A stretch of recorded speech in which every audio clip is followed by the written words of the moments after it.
Төле би көшесі Нұр-Сұлтан қаласының Есіл ауданында орналасқан. Аталмыш көше елорданың құрылыс жұмыстары қарқынды жүріп жатқан жаңадан бой көтерген бөлігінде жатыр. Көше бойында дәулеті мен сәулеті келіскен көп қабатты тұрғын үйлер, түрлі нысандар енді салынып жатыр.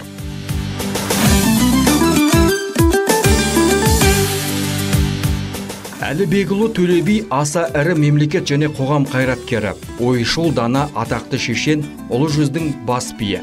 Ол қазақ халқының дәстүрлі әдеп ғұрып заңдарының жинағы болып табылатын жеті жарғының қабылдануына атсалысты. Өз заманында қазақ хандығының тұтастығы үшін күрескен қайраткер.